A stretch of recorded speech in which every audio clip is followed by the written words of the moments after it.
This is the Comics Alternative Interviews, a conversation with Marcus Sedgwick and Thomas Taylor.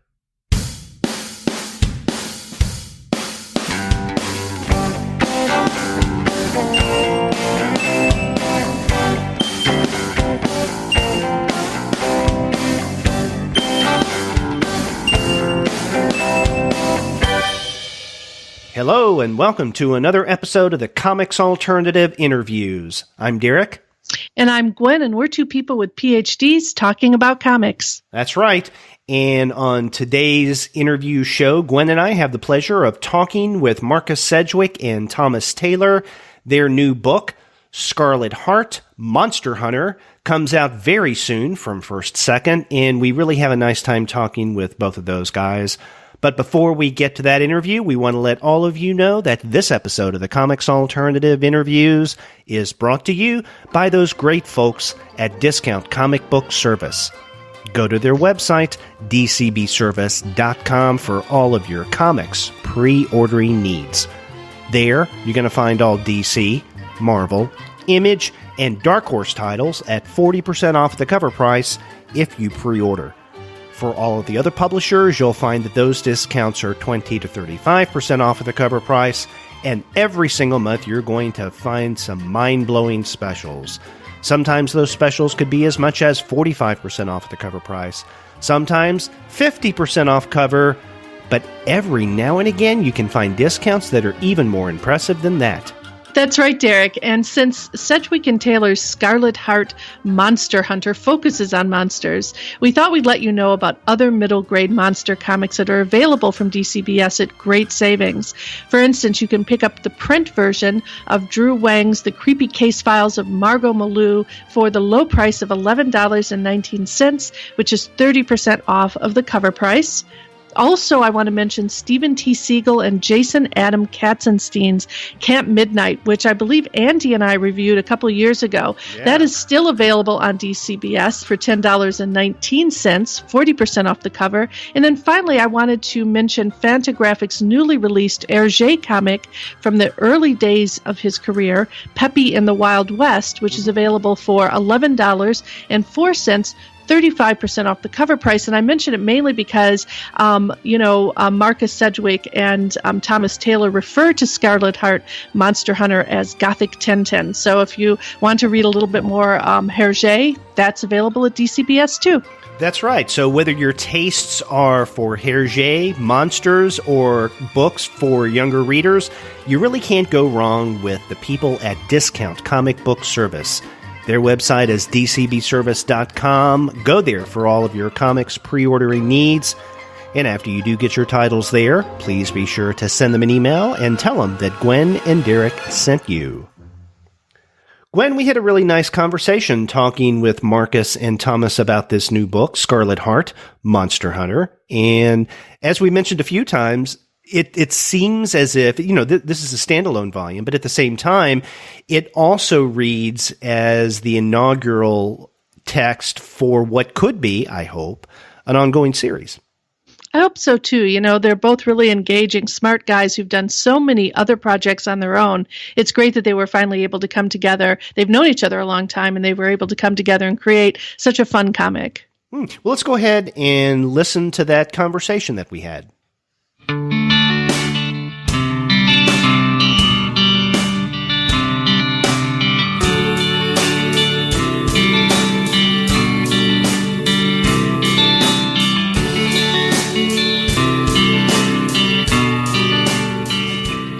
Well, good afternoon. Welcome to the Comics Alternative. We are so lucky, Derek and I, to be talking to two luminaries from the world of children's and young adult literature. Marcus Sedgwick, probably best known in the States for his Prince Award-winning book, Midwinter Blood, but he also has written a number of YA and mainstream novels.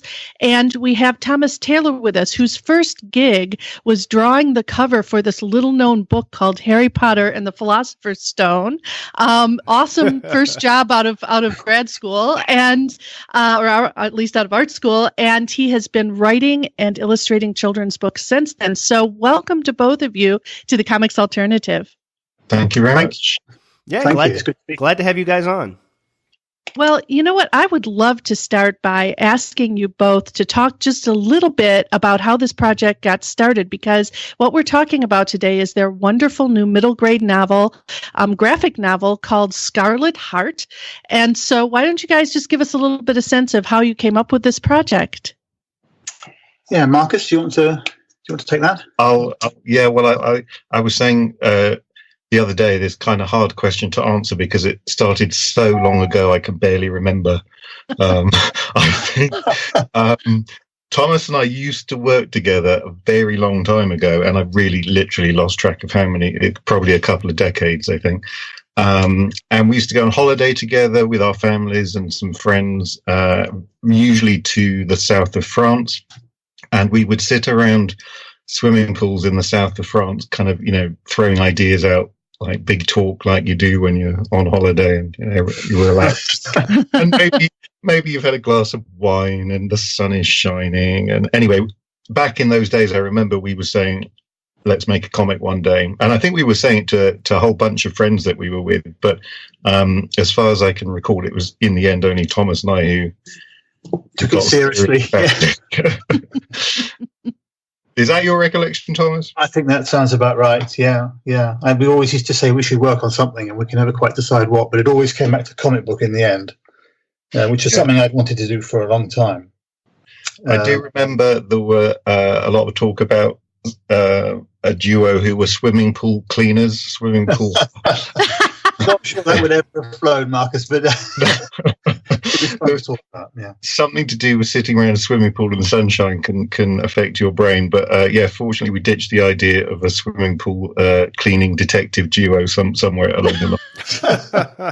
Thank goodness. That does bring to mind, though, for those of you who are old enough to remember the wonderful scene from one of the Pink Panther movies where Peter Sellers as Inspector Clouseau does end up in Christopher Plummer's swimming pool. So there has been a precedent.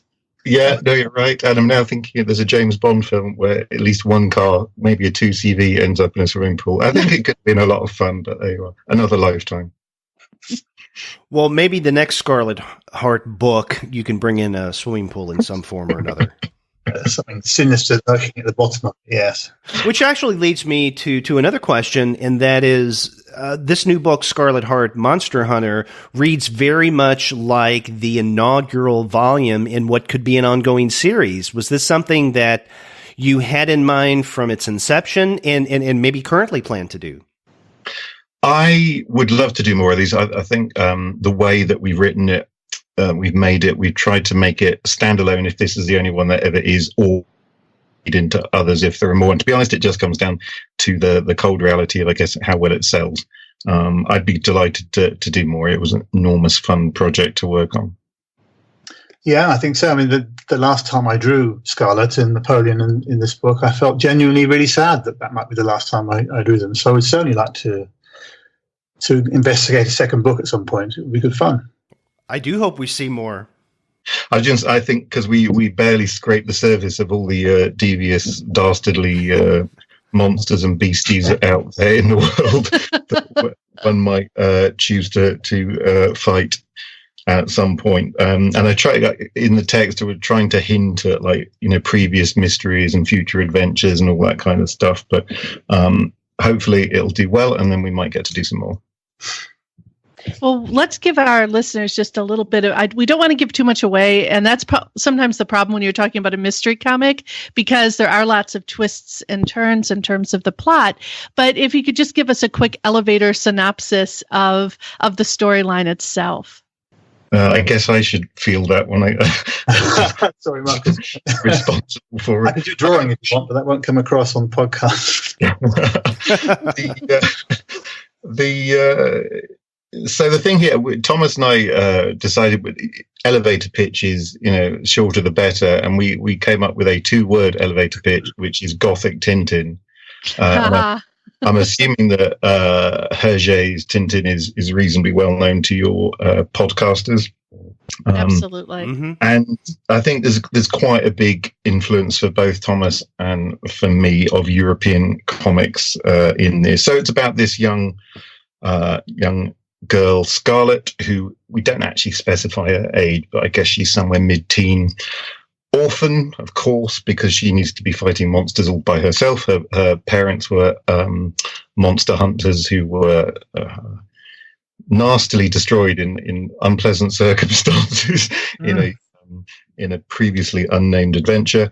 And so now she lives with her guardians, Mr. and Mrs. White, in the big old mansion where her parents used to hunt their monsters from.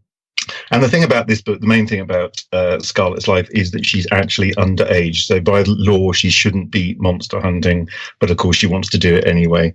And Mr. White, Napoleon, to give him his first name, is always in two minds about whether he wants to support Scarlett and let her do it or avoid her getting into big trouble. Wow, that is so amazing. And we, of course, both Derek and I have had the opportunity to read through it. It's a wonderful story. And I just want to talk about Scarlett for a minute. Her personality is pretty amazing. She, there's a whole sort of group of characters right now in Children's YA who are off solving mysteries and encountering monsters. But I've never met one who has such a salty vocabulary. She's pretty amazing. Yeah.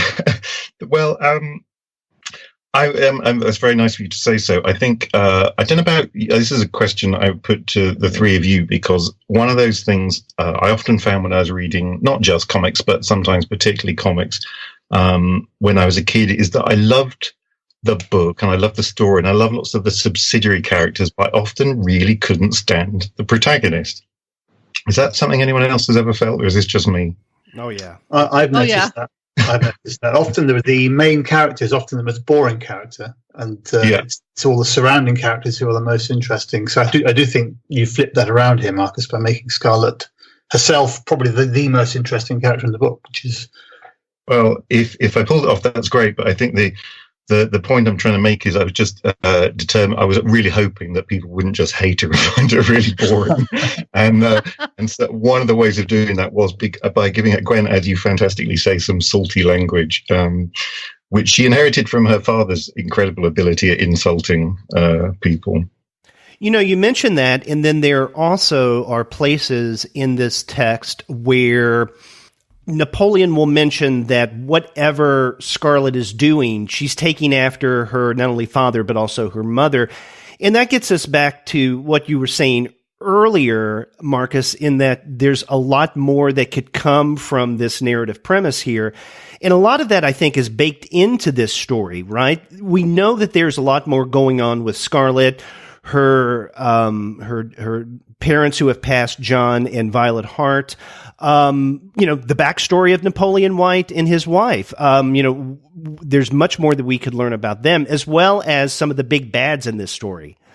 Yeah, I was trying to obviously give it some depth and some layers, and that's quite a challenge to do. And this is only the second comic that I've made as well, and so it's fantastically interesting process and a big learning curve. And one of those things is how you layer in stuff that feels real and solid and gives, backstory, not just to Scarlett, but to Napoleon and Mrs. White, and to do all that in a very light and subtle way. And I think I often take note of really great films where you'll see like something that, a point in a backstory or a subsidiary character story. And when the film finishes, you feel, oh, that was a really important part of the book, of the narrative. That was, a well-arced journey. And then you look back and you realize there's actually only 3 scenes and they were each 30 seconds long. And I think that's the mark of when, someone has pulled off that trick really well. And so it was the same thing. I was trying to learn from that and just put in enough of these things that make it feel like real and solid, and that there is some development there, but you can't go into pages and pages and pages of it because, there's a story to be told and some monsters to be killed. And that's what we're primarily interested in, especially in book 1 of what may be a series. Well, in relation to killing monsters, Thomas, I would love it if you talk to us a little bit about your influences. When you say Gothic Tintin, a lot of things come to mind for me, but what sort of influences were you looking at as you were creating the visuals for this story? I think I have a taste for the Gothic, but I've usually worked in the past on things that haven't been very, very Gothic. So I saw this as an opportunity to to explore a slightly different direction, one that perhaps comes a bit more naturally to me. But as Marcus said, I'm very interested in European style comic books, and there are quite a few that I've collected over the years with monsters and with that darker streak running through. And I try to draw on my interest in those to try to flesh out the world of Scarlett Hart. And I was very interested in creating a world that seemed like the 1920s, but which did have that slightly Lovecraftian feel to it. And also I was slightly concerned that I would make everything a bit bubblegummy because of my children's book background. So I kept constantly toning all the colours down into a more muted, slightly more somber, slightly stranger colour range. Became slightly obsessed with doing that, actually. But well, I have to tell you, I'm taking my copy of the comic to the paint store because you have a gray background in this. It's like a purple gray that I want on my walls. That's how awesome it is. Yeah, I did spend a lot of time worrying about those very, very dull colours that maybe. But yeah, I think it was worth spending the time on. I think it was worth trying to get that right, because if it had been bubblegummy, it wouldn't have worked. So. Well, it sets the mood well without making everything seem depressing, which is actually that's actually really hard to do. So the story just zooms right along. The pacing is amazing. But like if you really take time and look at the background colors, I think that really contributes in a positive way to the story. Thank you. Oh, thank you. The whole thing was a very, very steep learning curve for me. I'd never done anything quite like this, although I'd always wanted to. It was, it's a lot to take on board. It's not a simple thing, creating a comic book. Everything from just the layouts and trying to decide how the basic page layout would be, and it's a whole big art form in its own right. And of course, that sounds obvious to people who've done many comics before, but for me, it was steep learning curve. Well, you guys are living in different areas, and I'm wondering if you could tell us a bit about your creative process. How did you collaborate? In what means did you go? How did you go back and forth in terms of the story, the art that accompanied that, and all of that? Yeah, well, when we started this back in the late 19th century, we were still living in the same country, so it was a little bit easier in those days. But what I started with was a synopsis, and we kind of agreed on that. And then I moved to working in final draft. So I wrote this as a screenplay, effectively, in final draft, doing just the same things you do in a screenplay of setting the scene and the action description and the dialogue and captions. And then I handed that over to Thomas, who went away for an extremely long time, which I feel very bad about. Sorry. It's my fault, not yours. And then I think you came back with a very long wallpaper roll of paper with the pencil sketches on. And I think that may have been the only time that we physically got together side by side. Is that right? Do you remember? I think we did. We got together somewhere in London. I remember we had a day and we talked through a great deal, and I had that roll of paper. And then after that, it was really phone calls and email. Many months. And then from the pencil sketches, I started seeing this wonderful color artwork come in, this had been a long time by this time, and I was really, really excited because I wanted to work with Thomas because his art is so cool and so fantastic. And I think what it does for me is this perfect balance between being very, very cool and very stylish, and yet having a beautiful, whimsical nature about it as well. I think that's a really rare thing, and just perfect for the story that I was trying to tell, which I hope has got those two sides of being slightly cool and slightly serious, but also a bit stupid in places. So seeing that color artwork come in bit by bit was wonderful. You mentioned the silliness at times about the story, and I know earlier, Gwen, you were asking about the art and how it, in many ways, could appeal to younger readers.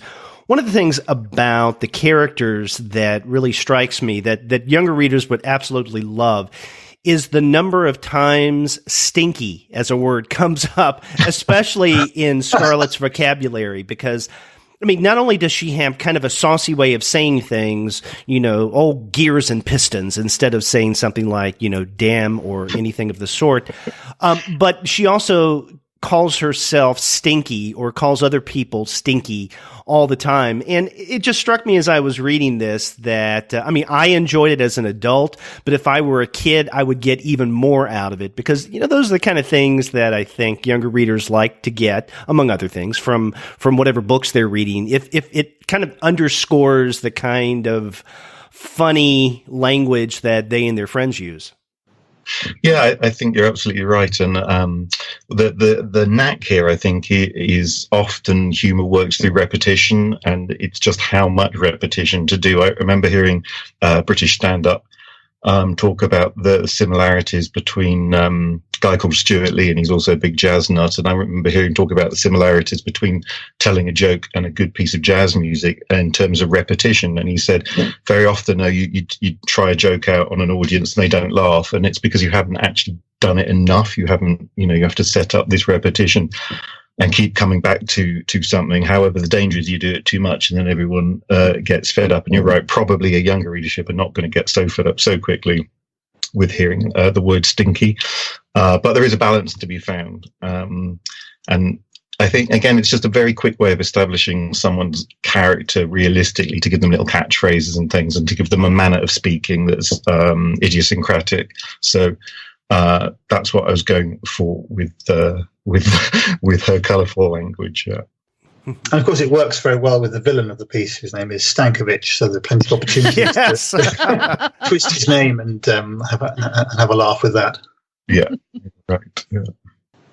Well, I'd love to talk a little bit about the monsters. The way that, the text is both a little bit scary, right? But also their humor comes in there too, I have to say. Like whenever there's a corpse of a monster, it's like I'm on page 39 just looking at one of the monsters, which is a wolf-like creature. And when he's all tied up, it really is funny the way you have him drawn with his little claws and his tail. And he's all like, I don't know, it's just for something that could be like super scary for kids, there's some humor there too. It's cartoony. Yes, yeah, well, it's in comic book mode, I suppose. It's for younger readers. I love the monsters that Thomas produced in this book. Just fantastic. And you're right, it is those little details like that page you were just talking about, Gwen, where there's a little cross in the doggy's eyes. And 1 minute he's a big slavering hellhound, the next minute he's just a dog with a problem. And a big problem. Quite a big problem. Yeah. I think my favourite are probably the zombie soldiers in the theatre. But yeah, that's what I was referring to earlier. I think this is why I was really, really looking forward to working with Thomas, because of this this balance of style and whimsy, which is, I think, really, really hard to pull off, and maybe surprisingly hard. But for my money, he nailed it. So I was pleased. Oh, thank you. I do remember you did ask me, I think by email, you said, can you name a monster you'd really like to draw? And I came straight back with gargoyles. Gargoyles aren't drawn enough. And we get plenty of those. Yes. You might have regretted that, actually, by the end. The number of gargoyles that were written into these concluding pages. You probably should have said slugs. It would have been easier to draw. Giant slug. And, we don't want to give too much away, but there is one monster that we see in the second half of the book that I think in many ways alludes back to, Thomas, I think what you were saying earlier, this Lovecraftian sense of the Gothic. Oh, yes. I think there's no doubt that there's a touch of Cthulhu in this, especially in that second part of that monster. I think that's what you had in mind, Marcus. I hope so, anyway. Yeah, no, entirely. I mean, Lovecraft was and remains. I was really heavily into Lovecraft as a teenager. Bit older than the readership of this, the prime readership of this book, perhaps. But that kind of world stayed with me, and I really loved that whole, because I'd never been to the States at this point, and the whole kind of mystery of New England, or Lovecraft's version of New England, is something I'd kind of wanted to work with for a very long time. And in this book, what we were trying to do was make a kind of world that's sort of Old England and New England at the same time. It's neither one place or the other. And as Thomas said earlier, it's in this sort of 1920s-ish world, but not the real 1920s. So it's got this, I hope, therefore kind of timeless feel about it, very much drawing on all those kind of mythological and legendary things from both things like the dog who appears in the early sections of the book is actually based on a legend from East Anglia in the United Kingdom, a thing called the Black Shuck. Black Shuck, his name, is a spectral dog. And then other things like the beastie that you were referring to that appears in the final pages of the book is very much drawing on some Lovecraftian underworld behemoth. And I should also point out that this was deeply traumatic for me because I have a big thing about octopi and squids, and I cannot look at a tentacle without revulsion. So to all the tentacles out there listening today, we're sorry. Yeah, it was to ask Thomas to draw this like big tentacled freak show. I was, I have to look at those pages with gloves on. It's quite tricky. Yes. The tentacles are very tentacly. That is true. Because I'm just going through this scene again, which is pretty amusing. There's one thing that we haven't mentioned yet, and that's the character Dorothy. And I wonder if you both would like to talk a little bit about that. Thomas, I think you should. That's your department. Well, Dorothy is the car, of course. And I have to say, Dorothy was probably my least favourite thing to draw. When I started on this project, I really found the car a big strain and really struggled with the car. But actually, by the end, I mean, I missed drawing Dorothy. So, I mean, I got there in the end. But it was, there's something about those straight lines, just getting them right, that was quite a challenge. But, I think, Marcus, do you have any more Dorothy explanations to give? Dorothy, named after Dorothy Gale, of course, because I never miss an opportunity to put a Wizard of Oz reference into something. And also, I thought rather than give Thomas because as I said, this is a never existed fake 1920s world. I decided to invent the name of a kind of English sports car, so it's called a Mackin Roadster, not Roadster, Mackin Roadster. Although that's true. Yeah, it does a pretty good job of it. And this is a reference to Arthur Machen, who's kind of like the British Lovecraft, I guess. I don't know if you're familiar with his very strange writing, but really of the same era and equally as weird and wonderful as Lovecraft. So there's a little kind of homage thing going on there too. But I kind of get I'm not an artist, but I think that skill of drawing things that have straight lines and making them look attractive and lively and organic at the same time is probably what you're referring to, isn't it, Thomas? Yes, I think so. And also because I didn't want to draw the car from the same angle every time, I needed to be able to show it from above and below and from the sides, and just making sure that the wheels were parallel was often quite a challenge. But it was funny because it was so much a joy to draw the monsters and to draw the characters, and then there was the very symmetrical, rigid object. But again, I mean, as I drew it, I became more familiar with it, and I could probably take it apart and put it back together again if it was really. Speaking of which, taking apart and putting back together, then what happens to Dorothy at the end of the book was actually the hardest thing for me to write, because you have this really, really cool car, and then I'm quite mean to Dorothy by the end of the story. Won't go into more details, but I trust she will live again at some point. Well, I like the fact that you gave Dorothy, or the car, a personality, and without giving too much away, what you guys were alluding to in terms of what happens with Dorothy or parts of Dorothy toward the end of the book is really interesting. I couldn't help but think of Chitty Chitty Bang Bang after that. Yeah, I guess, yeah. Hands up, you're right. But all the best inanimate objects in stories should have some kind of character, I think. Yes. Well, I love that the controls ultimately that we see, like Dorothy has a lot of power, but she also has a beverage holder, which I thought was really awesome. There's all these great things: smoke screen, eject your seat, beverage holder. Yeah, absolutely. Well, you never know when you might need a sip of something when you're incinerating monsters. We'll talk a bit about the organization that is, I guess, the center of this world, and that is Trapeze, the Royal Academy for the Pursuit and Eradication of Zoological Eccentricities. That's right. Yeah. Well, the origins of Trapeze are a bit lost in the mists of time. They're a very secretive organization, and only if you're a member of their inner circle are you allowed into their archives to actually read their histories. But it turns out the one thing that is known about them is that they were brought into being by one of a queen of a few hundred years ago, when one of the royal princes was sucked down the toilet bowl by some sewer-dwelling monster. And at that point, they thought, we need to put a stop to this. So they formed this organization to legally license bounty hunting for monsters. But more than that, we don't really know, although one little hint of things going on in the book right now is that maybe things aren't all they seem at Trapeze. Maybe there's a bit of corruption and a bit of double dealing going on behind scenes, which is something that starts to emerge by the end of the story too.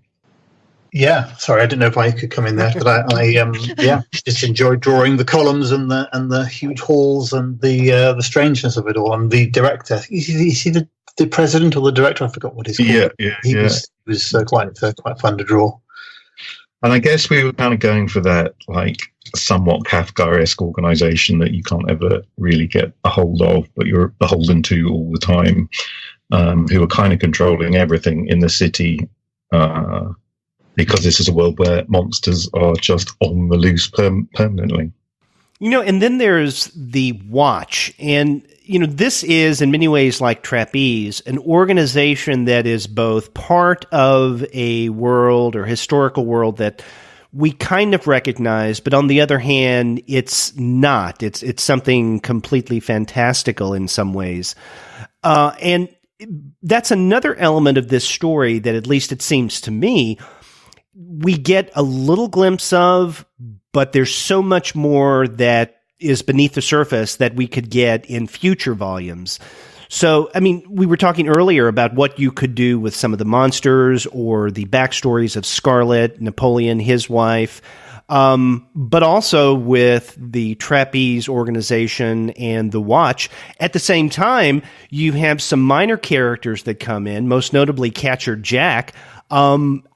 I expect, or I hope, we can see much more of Catcher Jack in future volumes and more of what his story is all about. Yeah, again, this goes back to what I was saying earlier, really, of you've only got 192 pages, you've got a story to tell, there's a lot of artwork to be put down, you haven't got many words to do it with, and yet you're trying to layer out a very rich world and really establish to people that they feel like they are in somewhere, that even though it never existed, that it does exist in this book. And so one of the little tricks I think that I was doing is a question of, so like to take the Watch as an example, I needed some kind of police force, but I didn't want to call them the police. I didn't want them to be too military. So I was looking around for words that's, as I went back to the old days of the Watch, it might be an Elizabethan or later kind of notion, but those little things they then reference, I think people kind of recognize and they feel familiar. Oh yeah, I know what that is. It's a kind of antiquated police force. And then that saves you having to do an awful lot of work, actually kind of up front in the book. And so quite often this was the knack, I think, with story is to build this world out and do that convincingly by hint at things that people will kind of have half a notion of, be sort of familiar with.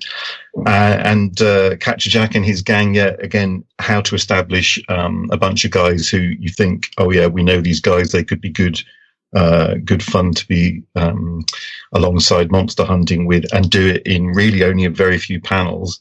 That kind of stuff is quite a challenge, and I think one of the ways I hope I was trying to do is with humor, because I think if you put a lot of humor into people, then we immediately like people who are funny or witty.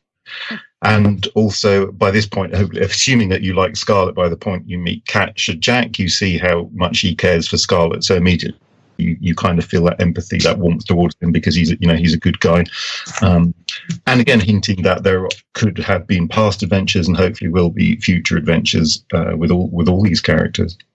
Yeah, I think Catcher Jack was a really interesting addition, and I think he could almost star in a book of his own with his gang. That's an idea. That stripy T-shirt, out get my own way. Yeah. Well, I really want to commend both of you on the economy that you've put forward in this. I'm not going to give anything else away except to say that, for instance, a character like Napoleon doesn't dominate this narrative, and yet, sometimes in just one or two panels, you see that he has this really rich inner life. He really cares about others, and you do that with all of these characters, so that even though it's a really populous text in a lot of ways, you really feel that this world exists. I think you've created a really good world, That's very kind of you. Thank you. For my money, Napoleon's face on the front of the book says it all. It's just that face alone is worth the price of admission. I confront most days with a face like that. Even with the umbrella. And an umbrella, yeah. Well, I mean, completely outside of your possible plans for other Scarlett Hart books, has now the completion of Scarlett Hart, Monster Hunter, sparked more interest in either of you, either together or perhaps even separately, to do other work in comics or graphic novels? Thomas, do you want to go for that? Yes. I would certainly like to do some more, and I am actually contracted to do one, to do a comic book with Walker Books in the UK, which would be an adaptation of an Anthony Horowitz short story called The Falcon's Malteser, and that's due to start fairly soon. That will be humorous again, but again, we'll have that slight sort of Tintin feel, I think. It's about two detectives called the Diamond Brothers, and so that's coming up, and that's potentially a series, because of course the original book is actually part of a series. So I'm quite excited to take everything I've learned from Scarlett Hart and to apply it to a new project and push on. Yes, I really very much enjoy working in this mode. Yeah, likewise. Aside from whether or not we do more Scarlett, as I said, this was only my second comic book, and my first I co-wrote with my brother. It was published by Walker Books, who Thomas was just mentioning, in the UK, and illustrated by two illustrators, Mark Olivan and John Higgins. And John Higgins this was a very exciting thing for me, because the reason I'm into comics is of 2000 AD. I grew up reading 2000 AD. My dad was prescient enough to buy me the very first episode of 2000 AD when I was 9 years old, back in 1977, I think it was. And John Higgins, one of the creators of Judge Dredd, and so finally, how many decades it was later, got to work with him was a massive thrill. But as I said earlier, and as Thomas was saying, writing comics has so many different challenges from writing a novel, and I really enjoy those kind of challenges. I have to say. It wasn't a chore, but learning, the beats and pacing of spreads, and just the fact that, you have to be so kind of scientific, you have to be so military about, well, here, I'm going to fit my whole story, and I know the exact page count that I'm going to fit it to. All these things, I really, really enjoy those kind of challenges, and I certainly want to do it again. At the moment, the only thing I have on the horizon is, a few years ago, I made friends with an illustrator in LA called Steve Bucciolato, and we've been talking about working together for some time now. And we've got half an idea that we're kind of floating around, but we'll see where that gets to. Wonderful. Just one really quick question. I know that, Marcus, you've written mainly YA and mainstream fiction. What was it like writing a middle grade novel? Are there things about that were both challenging or exciting to move into that mode?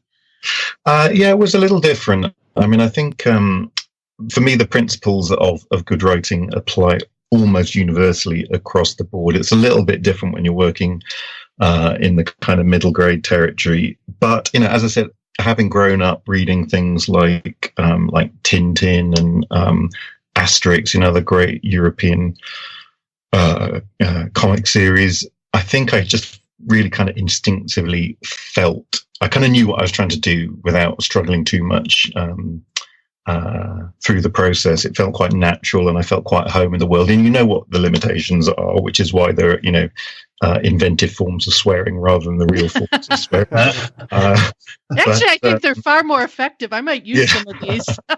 I agree. I think it's right. I mean, just in my other work, I don't particularly ever put swear words in. Very, very rarely. They have power if you use them singly. They don't have power if you scattergun them across a novel. And yeah, it was all part of trying to be fun and lighthearted with Scarlett's character here. Well, Thomas, I'm curious about how you landed the Harry Potter gig. As Gwen pointed out earlier, this was something that came to you, or that you landed soon after art school. So tell us a little bit about your association with J.K. Rowling. Yes, I'm not sure landed is quite the word, but I just left art school. I was working in the children's bookshop, and I became aware that the publisher, Bloomsbury, was they were establishing a children's book list, and they were publishing a lot of things. And I thought, well, I should perhaps go there and show them some of my work, because they seem to be hiring. So I dropped off. This was back in the mid-90s, so it was before sending samples digitally. I dropped off my portfolio and left it there, and accidentally forgot it for the weekend, and picked it up several days later, hearing that somebody had liked something I'd drawn in it. I think I drew a dragon and a wizard somewhere in there. And so they offered me the chance to do a book cover for a completely unknown author's new book called Harry Potter and the Philosopher's Stone. This would have been in 96, so a year before the book came out. And I just said, yeah, well, great, thanks. It was my first job, so I was preoccupied with doing it properly, doing it professionally, getting it in on time, not really thinking for a moment that the book was going to be a tremendous success. I mean, I had read it and it was great, so I could see it was going to be a good book, but there was no sense of it being this great thing that was about to happen. It was just another book. And it was, a year or two afterwards that it began to really, really take off. And ever since then, I've been trying to live it down. One of the things I was impressed by with this project, I mean, obviously the book, but the fact that you guys, or at least someone, set up an entire website devoted to the text. And I'm there looking at the front page right now. About to enter at my own peril. And so I'm curious, what was the ideas behind this site? And we should mention that it is scarlettheart.com. Yeah, that's right. I probably should have mentioned this. It shows what a fundamentally terrible salesperson I am, that I've neglected to mention this at this point. And I should mention that I used to work in publishing. After Thomas and I worked in the children's bookshop in Cambridge, as he was saying earlier, I then went into sales in publishing in the UK. And I must have been a pretty terrible salesperson, because I made this website a few months ago, because I have some small skills in this department. And I kind of built the thing and sent it to Thomas and said, what do you think? It's like, well, we might mention how to buy the book. Might be a good idea. So I went back and I put a button on it that said buy, and it was really, really small. And then my agent said, you could make that button a bit bigger. So yeah, I must have been really bad at my job, and much better. I really don't like, I don't know about you, Thomas, I really don't like the self-promotion thing. It really grates as an author. And yet one of the nice things I found, when you make something collaboratively, for some bizarre reason, I feel much more able to talk about it, and, to show off about it, and even make a website about it, because somehow it's not you, it's something you did with someone else, and you can feel, well, actually, I know this book is 90% Thomas and only 10% me, so I feel much freer to promote it. And I'd never really thought about this. It was after my first graphic novel came out, the one I was talking about earlier, which, again, I didn't even say the title of it. That's how bad a salesperson I am. It's called Dark Satanic Mills, and it was only when it was published that my brother and I, and John and Mark, the two illustrators, were talking about this and saying how much easier it is to blow your own trumpet when it's not just your trumpet, but, a shared a shared Trumpet. brass instrument. Trumpet with many mouthpieces. Yes. Go and draw that right now. That's an image. Oh, hold on, let's draw that. Yeah, I'm a terrible self promoter. So yeah, I mean, you can't be as bad as I am, Marcus. Close run thing, perhaps. But anyway, so yeah, I made this little microsite, scarletthart.com, just because I wanted. We thought it'd be really good fun to show some of Thomas's sketches, and there's the opening 4 or 5 spreads of the book you can read online, and there's a little biography and stuff. So it's not very big, but it's perfectly formed, I hope. The additional sketches and just and you're right, it's not too complex, but the additional supplementary material that you offer, like the sketches, like cover, and those images of the two of you, I think, really do add to the story, the actual project of Scarlett Hart. And along with that, I was curious. Now, both of you call yourselves not very good promoters. Are there other aspects, in addition to this website, of social media that you feel comfortable in using to help spread the word about this new book? Thomas, do you want to? Well, apart from being on Twitter and things like that, no, I think we're both searchable on Facebook. I think, well, I am anyway. Yeah, I don't know. The promotion thing these days has become so much just about your online presence and social media. And it's not something I'm naturally comfortable with, I have to be honest, but, one does it because one's publisher expects one to, and it's helpful. It's how everyone finds out about everything. And having said that, I do enjoy things like, to be honest, building a website is so much easier than writing a novel. I'm happily waste time doing that than doing what I actually consider my real job. But it's one of those funny ones. I think, a lot of people, creative people, have this same kind of mixed feelings about it. We know it's really important and it should be done, but I think it's better. If you do it and you do it badly, it doesn't help anyone. So I try and keep it to a minimum and just do the things that I really think I'm interested in or are going to help the book in a significant way.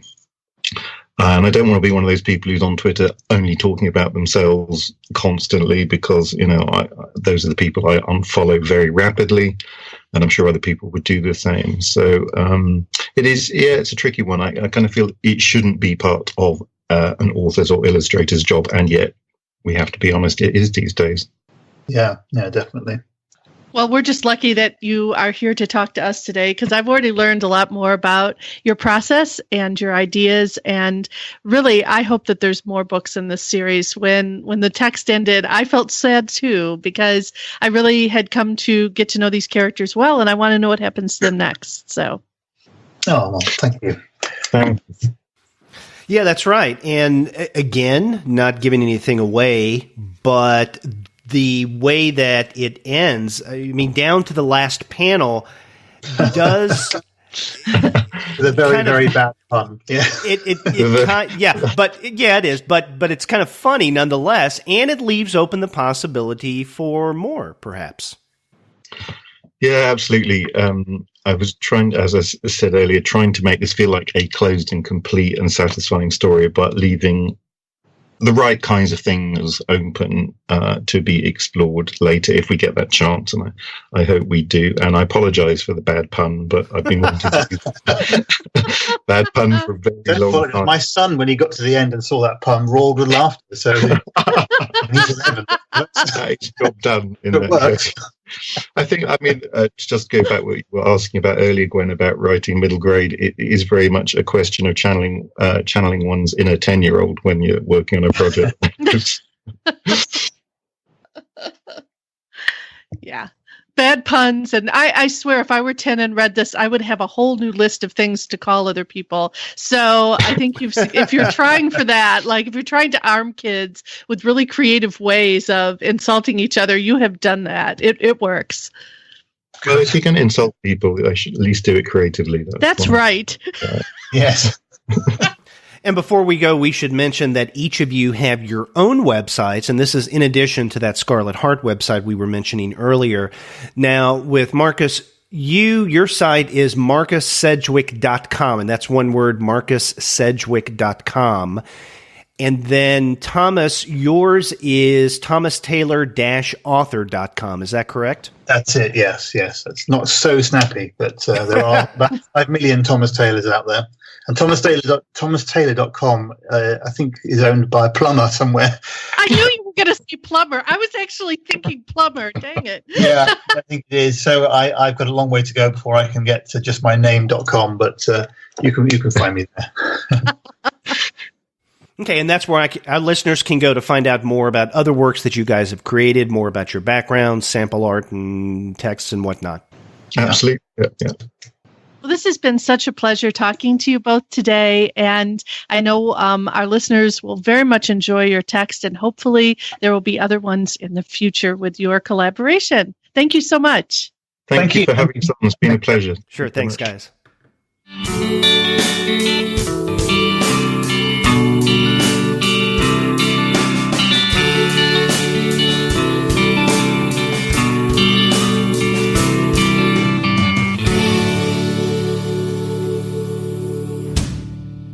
Wow, Derek, that was so fun to listen to Marcus and Thomas talk about their process, about the sort of cool way that they work together to create the storyboard for this comic, and also just a lot of the fun things that we could allude to without giving away too much of the plot. Yeah, and in fact, that's one of the things I had in mind throughout our conversation. There were several things that I wanted to ask them about, but I knew if I did, we would be getting at least somewhat into spoilery territory. We do not ever want to be in spoilery territory. That's right. That's a very monstrous place in and of itself. So, and glad you brought the word monster in some form. So that's good. I try. Yes. And if you want to check out what all the hubbub was about and what Gwen and I really appreciated, then definitely do get your copy of Scarlett Hart Monster Hunter, which comes out very soon from First Second. And if you want to find great books like this, then you would do well to check out the website of our sponsor, which is Discount Comic Book Service. If you go to dcbservice.com right now, you will find a whole slew of great prices. dcbservice.com. And after you do get your comics there, get in touch with us and let us know what you thought about this interview. If you go to our website, comicsalternative.com, you'll find that you can leave us a voice message online via SpeakPipe. Or you can call us the old-fashioned way by picking up the phone and dialing 4153-COMICS. That's 415-326-6427.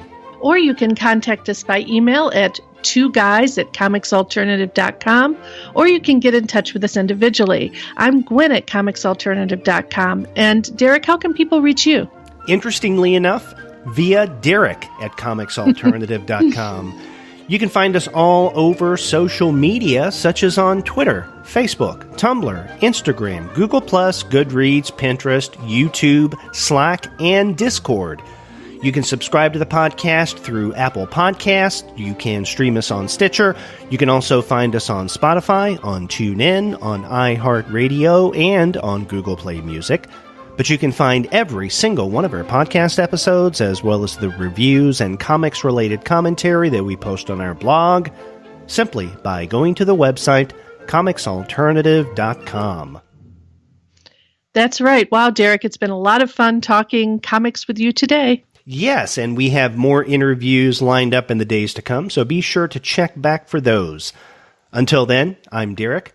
And I'm Gwen. See you soon.